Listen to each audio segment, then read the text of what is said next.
Welcome back to Strictly Money. More than 125 million US and Canadian citizens over the age of 18 do not have a will.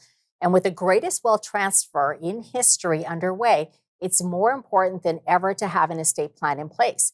Because according to my next guest, not doing so is a tragedy in the making and is guaranteed to affect relationships profoundly and irreversibly. Dr. Tom Deans is an intergenerational wealth expert and best-selling author of Willing Wisdom, and he joins me now. Hi, Tom. Great to have you on. Great to be here.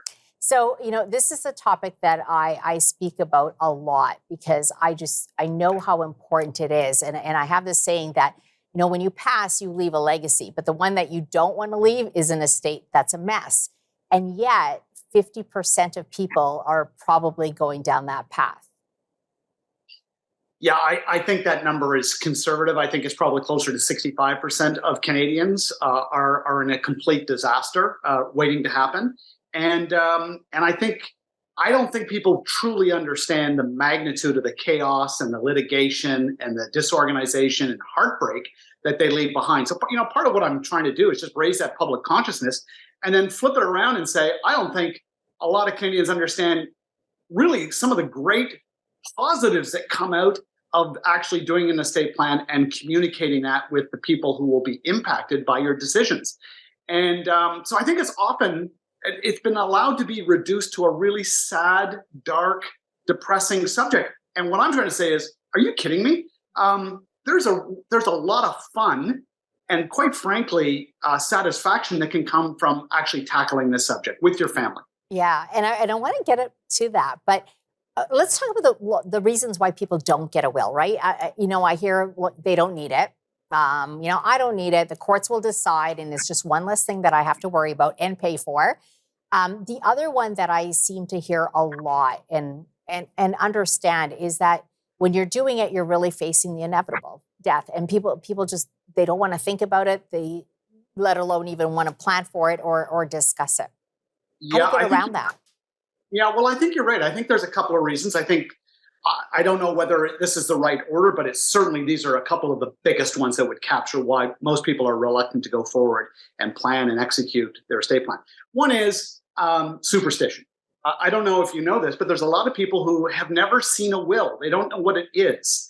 They just know that it is a kind of a last document that captures our last sentiments and aspirations while we're on the planet. So there's a lot of people who feel like they talk to their family about who they should select as their executor. If they go to a lawyer, have a will drafted, sign a will, bring it home, bring that document into their home. I don't know. There's a lot of people who believe that they're, immediately going to die. Yeah. It's great. Can you imagine me arguing that if you actually write a will, sign a will, hold a will, bring it to your home, keep it safe, that you will guaranteed to add 10 years to your life? Like, both are absurd. Yeah. The reality is, once you have these documents in place, there is a sense of satisfaction that you have pushed through and actually taken care of business. We are all going to die. There's nothing more certain on the planet. Like, this is not kind of needed. It's you absolutely need it. And when you actually push through that fear and superstition and get the document in place, it is absolutely amazing how great people feel. That's number one. Number two would be, I don't want to write a will now because our daughter is expecting a child, or I'm going to sell a business. Something material is unfolding in their lives, so they go, well, I'm just going to wait till that happens, and then I'll write my will. And they kick the can down the road, not for 1 year, but for 10 years or 30 years. Like, there's always stuff that's happening in our lives. What people often don't understand is that there is an easy way to update your will. A will is not one and done. Yeah. There's a lot of people who are going to be watching this and go, well, I have a will, I'm good. Yet your will was written 20 years ago. There's a very good chance that your executor is dead. Or you don't have a relationship with that executive. You would select someone completely different. Listen, in 1968, when Bobby Kennedy was assassinated in Los Angeles, the good news was that he had a will. Bad news was that he had his brother as listed as executor, who was assassinated 5 years early, never updated the will. So this is not just about getting wills done. It's about keeping them up to date. and keeping the people who will be impacted by that document up to date, which includes sharing your will with your executor Yeah. on your I power of think attorney with your power of attorney. There's no sense having these documents squirreled away in a safety deposit box that no one knows about. No one knows how to access it. hold your thought. We're going to take a commercial break and we'll come right back.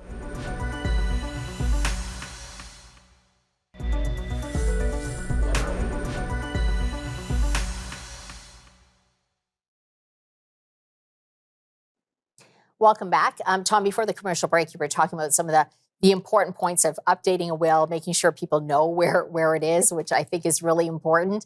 I want to switch gears because in the book, you write about 7 questions successful families should ask. Now, I won't cover all 7, but I want to mention a few that I thought was really interesting. One was the context of planning for the division of your assets. And does fair mean fair or does fair mean equal? I think this is a really important one that people mix up. So tell us about that.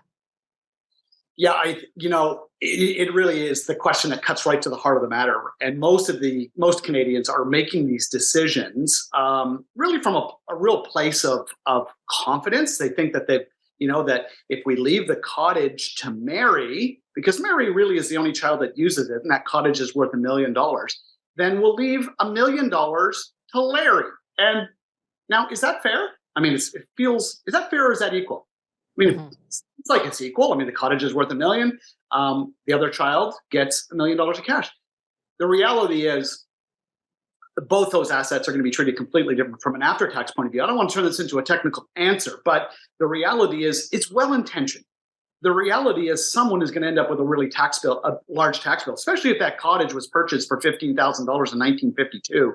And now there's just a massive capital gains that's going to be triggered on last to die.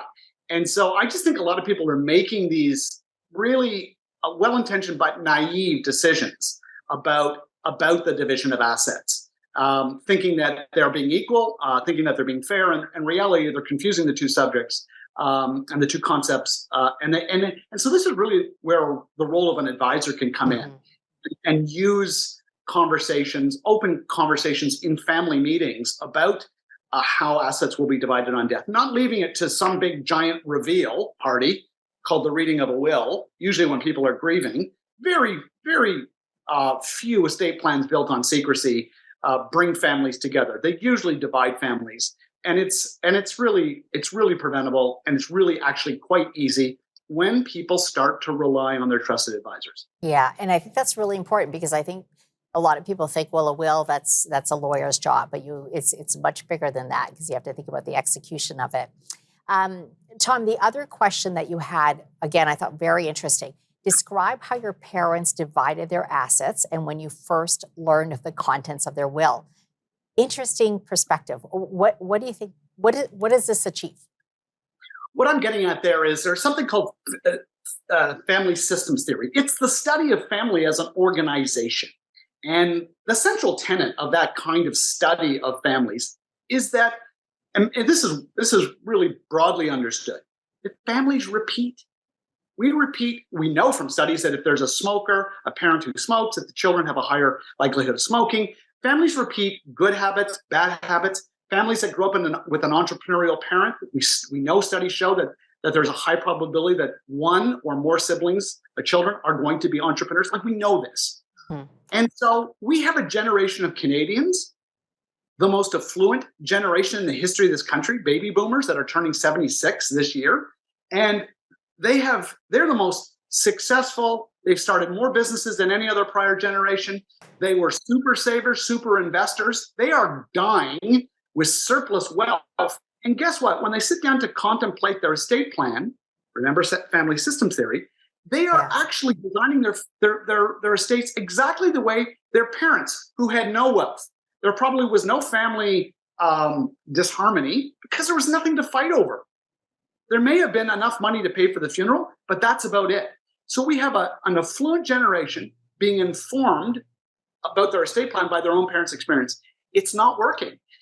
Part of my message in the book is that when we create surplus capital, surplus wealth that is going to transition, and it's transition, a conservative number is $205 million will be Wow. inherited today in Canada. Yeah.